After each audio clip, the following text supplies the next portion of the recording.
સુરેન્દ્રનગરના લખતર તાલુકાના કડુ ગામ નજીક નર્મદા કેનાલ પર કાર ચાલકને અકસ્માત નડ્યો હતો. કડુ નજીક પસાર થતી વલભીપુર નર્મદા કેનાલ પર પસાર થતી કારના ચાલકે સ્ટીયરિંગ પરનો કાબુ ગુમાવતા અકસ્માત થયો હતો. કાર ચાલકે કેનાલ પર મૂકવામાં આવેલા 3 પાણીના ડીઝલ મશીન સાથે કાર અથડાતા મશીનો તૂટી ગયા હતા તેમજ કારને મોટા પાયે નુકસાન થયું છે. અકસ્માત થતા ઇજાગ્રસ્ત કાર ચાલકને સારવાર માટે હોસ્પિટલ ખાતે ખસેડવામાં આવ્યો છે. સદનસીબે કાર ડીઝલ મશીન સાથે અથડાતા અટકી પડી. જો કાર કેનાલમાં ખાબકી હોત તો જાનહાનિ થવાની સંભાવના વધી ગઈ હોત.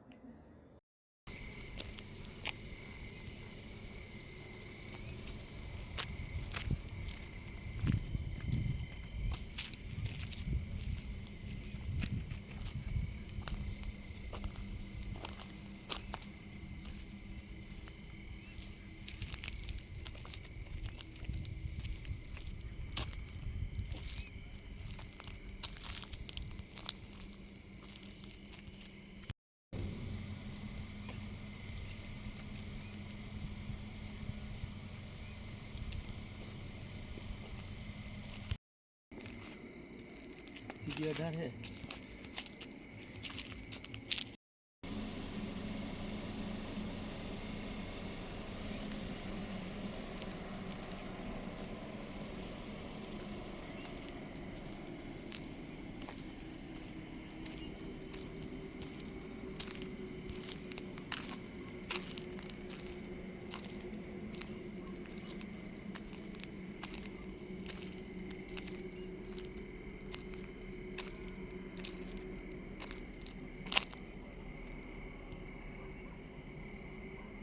ને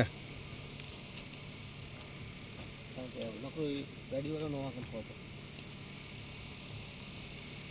ગાડી રીતે ના મૂકે કેનાલ અંદર મૂકે ખેતરમાં માટી નાખી છે.